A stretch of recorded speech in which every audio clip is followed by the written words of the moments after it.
If you love American music, you're going to love this. Welcome to American Music Backstage, the podcast that takes you where fans rarely get to go, behind the curtain. I'm your host, Kenneth Witt, and I sit down with fans, musicians, artists from across the country to talk about life on the road, the stories behind the songs, and what really happens backstage before the show.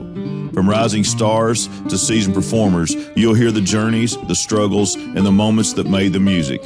American Music Backstage with me, Kenneth Witt, available wherever you get your podcast.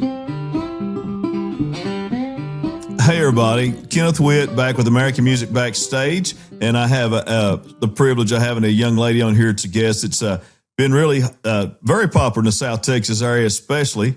I've seen that she's got Female Vocalist of the Year, like 3 years straight in San Antonio. Yes. Pretty impressive. But Miss Selestial, I'm going to let you, I love your name. I'm going to say it over and over, but I'm going to let you introduce yourself. Alrighty. Hi, everybody. My name is Selestial Alcoser. I am from a small town called Somerset, Texas, just south of San Antonio.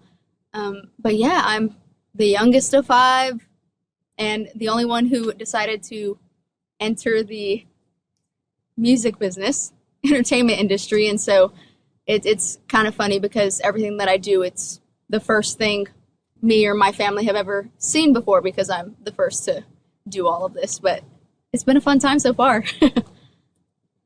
So when did this dream begin? How old were you?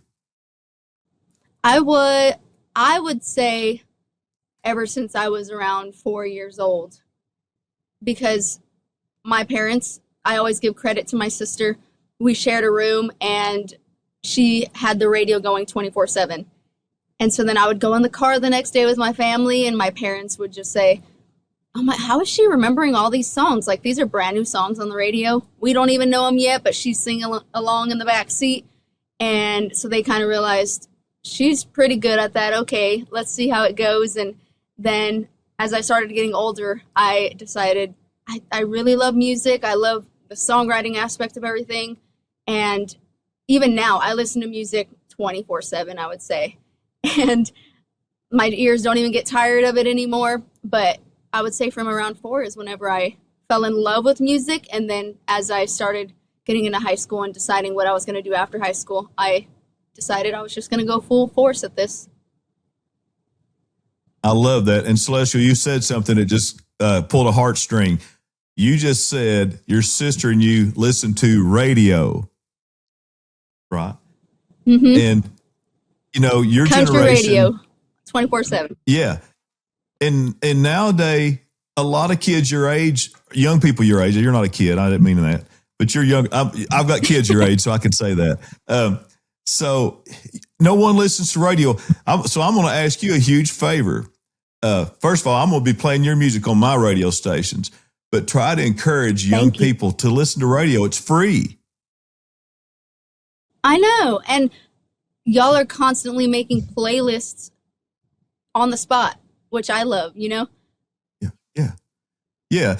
I like that you said that. That's a good point. And you know, also all local radio stations, including mine, have apps that you can download and you can listen to your hometown radio station in another country, you know, and but I love that you said that. So I'm sorry to interrupt you, but that just got my attention. So you grew up, you started singing as a child at 4. When did you say, you know what? I don't just love to sing, but I want to learn how to play an instrument. When did that take place?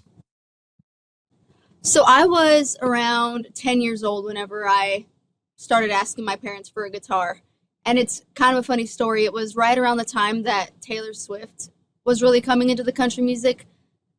I was seeing her on CMT, all her music videos that she was releasing, Teardrops on My Guitar, all the early stuff. And she was sitting there playing a guitar. And I was like, okay, if I want to do country music, I must learn how to play the guitar. So that Christmas, I was just like, the only thing I want is a guitar, and I will learn how to play it. And so for Christmas, my parents got me, it wasn't even an acoustic guitar, it was an electric guitar, which I was like, hey, I will take it. I will learn on this, and then we'll see what happens after that. And it's kind of funny because once I got the guitar, it was a year later, and my dad said, "Oh, I'll take you to lessons." And then obviously life just gets so busy that it had been a year that I had not taken lessons or anything, and it was sitting there, and I was like, "Man, I really want to learn how to play." And so I was going into junior high, 7th grade, and looking at band, and they don't have a guitar in there. And then I saw mariachi, and I was like, "Hey, they have a guitar in there. I am not that familiar with Spanish, but I can learn." And so I signed myself up. Little did I know that you have to take a class prior to signing up for that, where you actually get the instrument and stuff. And so the teacher called my parents and was like, "Hey, we need to have a meeting because your daughter signed up to be in my class, but she doesn't have what she needs in order to get into the class." And so we went one day to have a meeting with him, and my parents told him, "If anyone wants to learn how to play, it's her. Give her a couple weeks, and if she is not up to par with the other students, we'll put her in something else." And so 3 weeks later, I want to say, we had a test we would have to play chords and the whole scales, everything, and he would grade us on what we did and put us in chairs. So first chair, obviously you're the best in the class, so on and so on. And so for days and days and days, every time I got home, finished homework, right to the guitar, blisters on my fingers. I was really just like, no, I'm going to learn. And it finally got to the test, and I did my test, and I actually ended up becoming third chair and beat out all my friends who had been doing it prior. And I think he realized, hey, she's getting after it. And so he let me stay, and I ended up even doing competition group where we would go and perform and stuff like that, but self-taught in guitar.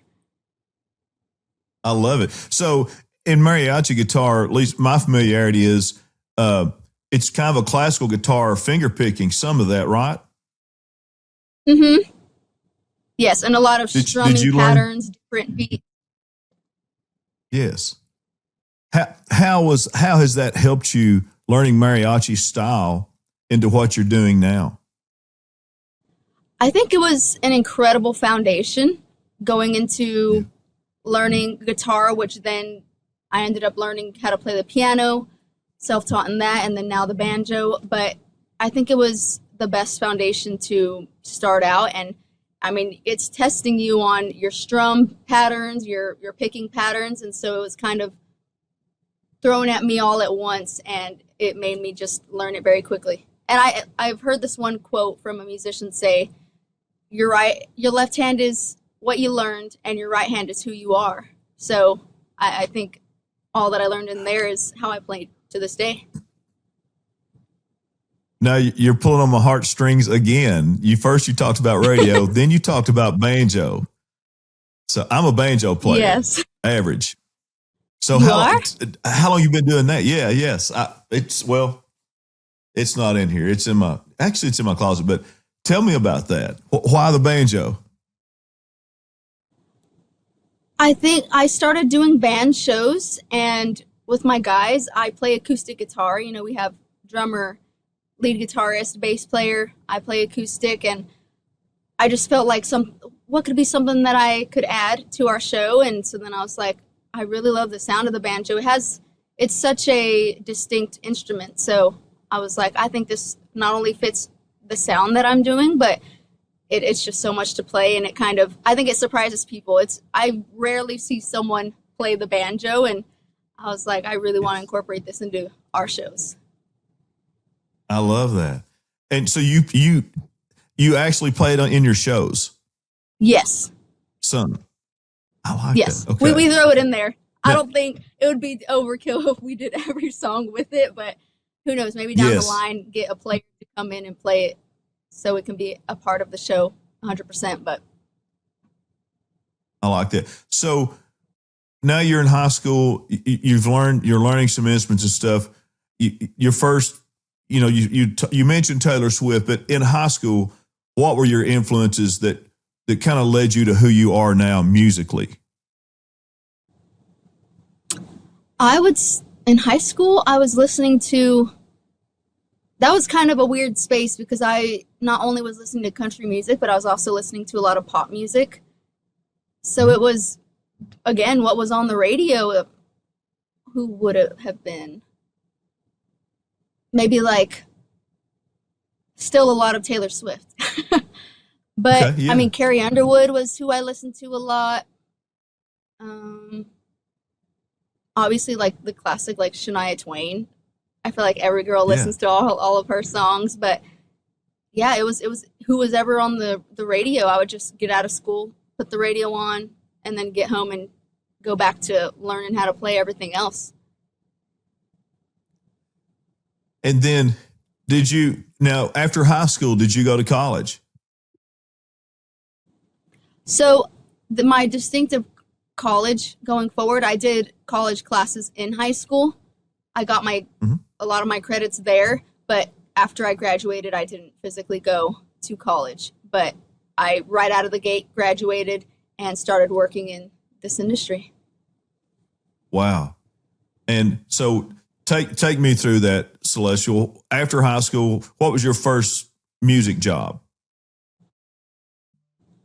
Right out of high school, I went and worked in a pop studio. Again, I think a lot of my pop influences listening to, they I ended up working in a pop studio where I first learned how to songwrite, and I was working with a guitarist named George. And I would just every single day go to the studio, sit there, try and write something, would sit there and record it myself and everything. I learned how to do the production side of things, which I love. I think I was in a different genre then, but everything that I learned is still what I would use today.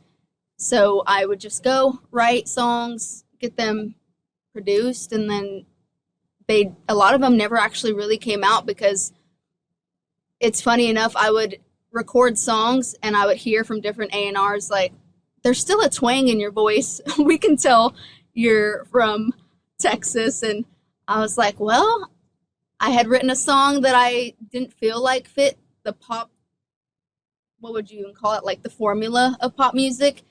And so then I Yes. was like, hey, maybe I should take this song to Nashville and see what it does over there. So I went over to Nashville, recorded that one song, which is still out now. It's called Arm's Length. And that was kind of my first step. But once I got to Nashville, I felt the love for music that I had. And it felt exactly what it felt like whenever I was younger as a kid. And I was like, no, that I've always been meant to be in this genre. So I Yeah. just Yeah. went the other way and I love it. So how was Nashville for you? What was that like? It felt like home. And even just the scenery of everything, I was recording out in Franklin. And I was like, Mhm. oh my goodness, I've never felt like another place where I've been before felt like home. And this really does. And just being surrounded by went to visit the Grand Ole Opry, and that just widens your eyes to country music. And you're like, oh my goodness. I remember sitting there and just feeling it in my heart like, this is what I love. These are the artists that I love, the legacy that they have led before and kind of paved those roads. I just knew right away. I was like, no, I'm meant to be here eventually, but even working over there and with those studios and songwriters and stuff, it's like no other place. It's a different town, isn't it? I mean, it's just all music everywhere. Yes, and even going down Broadway, you're sitting there eating lunch and there's somebody performing and they have a story to tell, and I just love how everyone is so uplifting and outspoken in what they're trying to do. Now, did you play the Broadway scene at all? When I went to go and record, I got to perform with a buddy of mine named Jerry. We went and performed a morning at the Lucky Bastard Saloon. So someone had heard that we were in town. We both went up together. It was our first time in Nashville, and they were like, well, hey, do y'all want to come and play a show? And so we had our guitars with us, and we were like, let's go play a show. And it was funny enough because Texas country was not as known over there. So we were out there playing Randy Rogers, Aaron Watson, all of our Texas guys, Kevin Fowler, Yeah. and everyone's apparently where we were performing, it doesn't get that busy up there, or I don't even know if they're used to having shows at that time. I'm not sure how that really panned out, but everyone was coming up to us, who sings that song? And we would tell them, and it would be a Texas country song. And then, who plays that song? I've never heard of that one. And we're like, it's a Texas country thing. And so it was really cool to see the different side. You know, Nashville, they have their own sound over there, but Texas country, it's like no other. I agree. It's and other than that place, playing at the Lucky Bastard, were there other places that you played on Broadway regularly, or did you not do that scene? I did not do that scene. Yeah, that's probably a good thing. Yeah, that show was a one and done kind of thing. It was really cool to experience, but I don't know, kind of maybe I feel like you can possibly get stuck in that kind of circuit. And I knew I wanted to be a songwriter and play shows, but I want to play shows everywhere, not just on Broadway. I mean, I applaud all those musicians. You see them with their guitar walking from show to show, and you know they have about 4 shows that day, and they're working really hard, but I kind of felt like it wasn't for me to do the whole circuit thing. You know, you're right. It's tough. You know, my brother Jason has played at the Redneck Riviera for probably 10 years straight. He plays with Buck McCoy. Yeah. They do the morning show, like the 10 o'clock to 2 o'clock in the morning, or 10 in the morning to 2 in the PM. Yeah.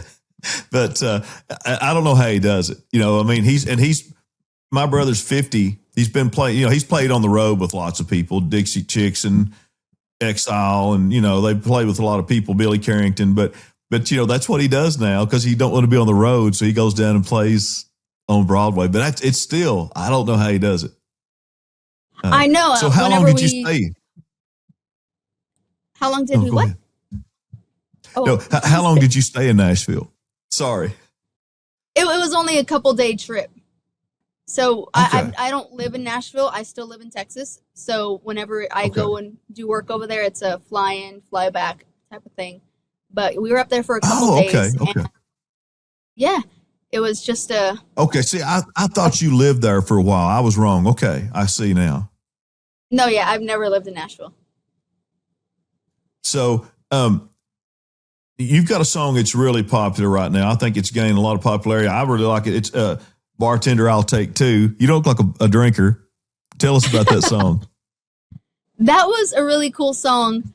I wrote that song by myself, and the thought process behind it was we play the dance halls out here. We play the bars, all down to some of the bigger venue shows.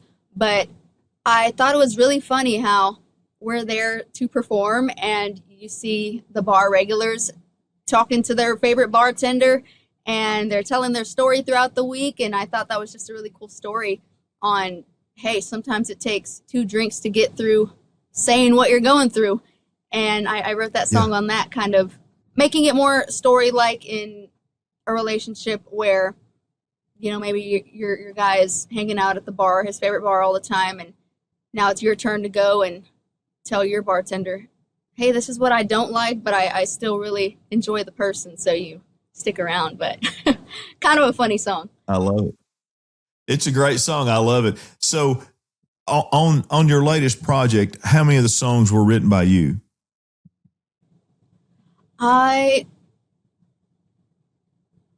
Latest project, so Bartender, I'll Take Two and Wild and Reckless I wrote by myself, but Sign Me Up for Heartbreak and the new single Midnight Blues I wrote with an incredible writer from Nashville named Morgan Lee Powers. Oh, wow. Okay. Nice. Now, when you do stuff like that, when you collaborate with somebody from Nashville, do you go there or do they come here, or how does that work usually? It depends on the right. So Morgan, she's actually from Waco, Texas. So she'll fly into Texas every now and again. But Sign Me Up for Heartbreak, she happened to be in town. And so I met up with her and we wrote in person. And then Midnight Blues, we wrote over a Zoom one morning. So it just depends on how our schedules align and if I'm in Nashville or not. So. And do you have regular writers that you work with, or is it mostly yourself? I have regular writers. I do love to write by myself and still do to this day, but I really enjoy writing with Morgan. We've written a lot of songs together that I absolutely love. But then most recently, I've been writing with a writer named Allie and another writer named Alicia. So it's kind of like my little girl group that it's been super fun. But I also, not too long ago, wrote at the big loud offices in Austin. And I wrote with an incredible writer named Jameson. So. Nice.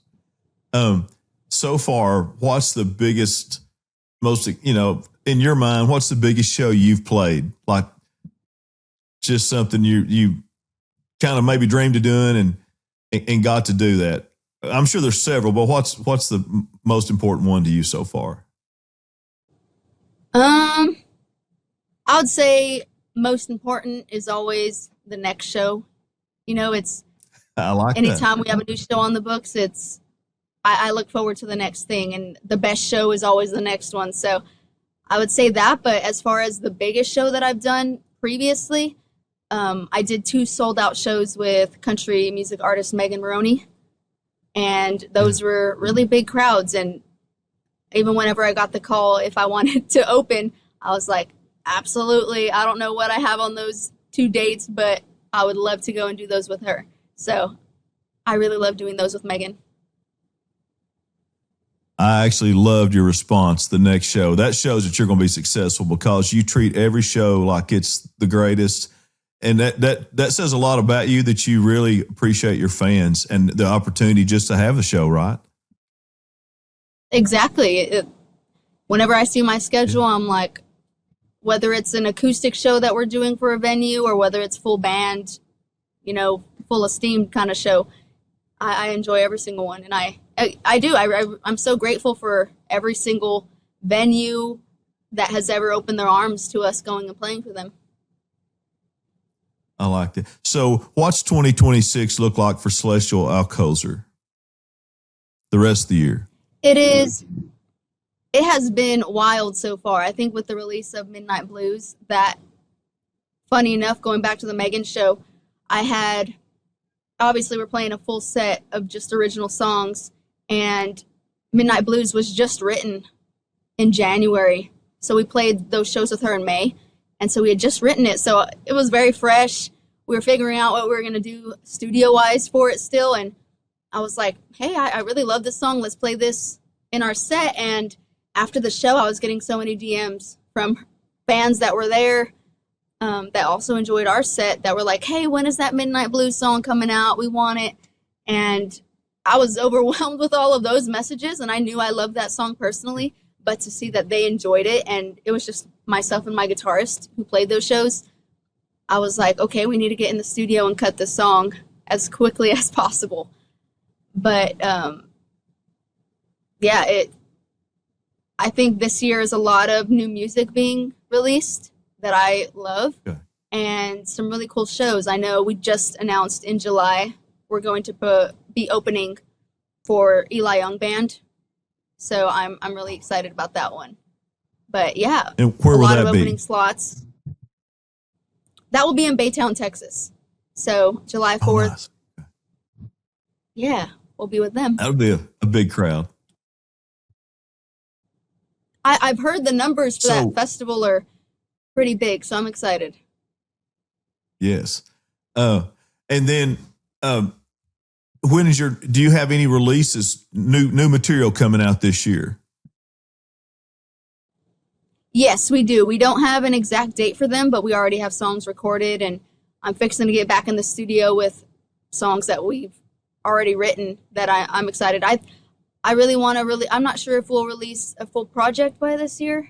I'm crossing my fingers. I hope so. We already have songs ready to go, but it's kind of just planning out the whole look of everything and making sure we're getting all that right. But the goal is to release a full project this year, and yeah, I'm just getting in the studio as often as I can, writing as often as I can, because I really want to get this new music out. Now, you were telling me earlier that you early on you learned how to work in a studio and produce, and are you still involved in producing your own material? So I think I'm not the one sitting there like moving levels or anything, but I work with an incredible studio. Actually, Stormy Cooper Music is where I work with. So I work with Stormy and Will Braun. He's an incredible producer. So they both are producers on my music. But I think in learning how to produce and do all that kind of stuff, it makes it very. I'm in this booth and I'm like, nope, that wasn't the take. We need it to sound like this. And me and Will, I absolutely loved working with them because we were on the same page 100% of the time, and we knew the sounds that we were going for, and okay, know that vocal take, and I know it's because of the way I'm saying it and stuff. So I think learning all the many things that go into being in a studio, it really got my ear ready to go for my own music. So I love that. Learning that back then is I still use now whenever I go in myself. So how old are you, if you don't mind me asking? I'm 27. Okay. Well, I think you're an impressive lady. I love the fact that you've learned other instruments, that you're involved in the process, that you're a writer, that you're the whole package. And I think the sky's the limit. And I've listened to your material. I was really impressed. And came from a very rich musical family and musical background. And I think I just want you to remember our little show when you get really big. Don't forget us. Absolutely. I never forget the people who let me play a show, or like you yourself doing this right now. It's so funny. Whenever I hear that, they're like, don't forget us. I'm like, I definitely won't. There are so many people that I have in the back of my mind that I'm like, whenever this happens, they're going to be the first people that I go, because you're here and we're Midnight Blues going to radio and doing what it's doing. You're one of the first to, really sit here and support it and stuff. And so I'm always grateful. So thank you for being a part of what I'm doing. Well, you're welcome. And I'll tell you, Celestial, like your stuff it's radio worthy, right? And I'm all about seeing people get a chance, and they need a chance, and I hope that radio is important to everyone. And I know there's other ways to listen to music, but the local radio station is just the core of the community and the heartbeat. So we're going to support people that have a passion like you. Thank you so much. And I will definitely advocate for radio, as I feel like that's where it all started for me. So I'm always like, come on. Well, I appreciate that so much. Well, listen, I know you're a busy lady, and you've taken time out of your day to be on here. I'm very grateful to have you and honored. And please stay in touch. And also make sure that you all send me your music, and we'll talk to you after this is over so we can keep your music on our stations. Thank you so much. Thank you for supporting Midnight Blues, and hopefully everything going forward as well. And Celestial, before we go, tell everyone how they can find your material, or to look for you on social media. Give us the lowdown. Yeah, so you can find me on Facebook, Instagram, all the social medias at Selestial Alcoser, and that is Selestial with an S, so slightly different. And if you want to see any tour dates, stuff like that, you can go to my website, www.celestialalcoser.com. All right, thank you. Y'all be sure to check it out if you haven't already. Very, very talented lady here, and she has material that you want to check out. Celestial, thank you so much. I hope you have a wonderful rest of the week and a great 2026. Thank you so much for having me.